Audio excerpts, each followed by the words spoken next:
90 এই লেভেলটাকে রেসপেক্ট করেছে। By chance যদি নিফটি এই লেভেলটাকে ব্রেক করে, সেক্ষেত্রে আমরা একটা শর্ট টার্ম সেলে যেতে পারি কনফার্মেশন পাওয়ার পরে।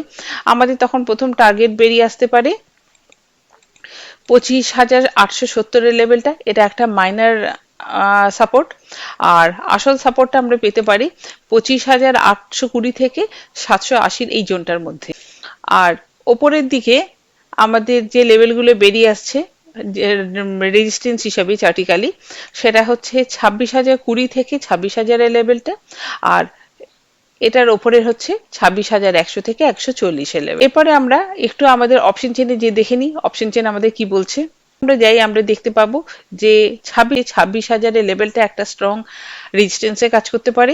26,100, 26,200 এই সমস্ত লেভেলগুলোর ভালো রেজিস্ট্যান্স হিসাবে আমাদের সামনে বেরিয়ে আসছে। আর সাপোর্ট হিসাবে আমরা 25,900, 25,800 এই সমস্ত লেভেলগুলোকেও দেখতে পেতে পাচ্ছি। এবারে যদি আমরা অপশন চেনে ওপেন ইন্টারেস্ট কিরকম ভাবে বিল্ড আপ হয়ে রয়েছে সেটা যদি দেখতে যাই, আমরা দেখতে পাবো যে কল সাইডে in the money, out of the money, at the money সমস্ত জায়গায় প্রচুর কল রাইটিং হয়ে রয়েছে। আর পুট সাইডে হয়ে রয়েছে পুট রাইটিং। মানে আগামীকাল হতে পারে আবার আমরা এরকম একটা ন্যারো রেঞ্জ বাউন্ড মার্কেট দেখতে পেতে পারি। কিন্তু কোনো একটা জায়গায় আমাদের অপশন চেন থেকে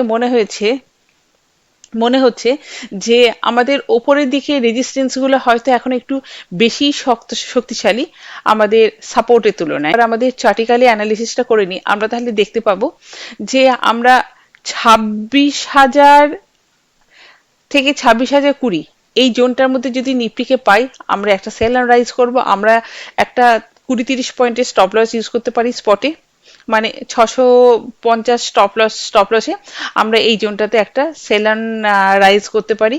আর বাই চান্স যদি এই জোনটার উপরে নিফটি ট্রেড করতে শুরু করে, সেই ক্ষেত্রে আমরা 26,100 থেকে 140 এই জোনটার মধ্যে আবার একটা সেল অ্যান্ড রাইজ করার চেষ্টা করব।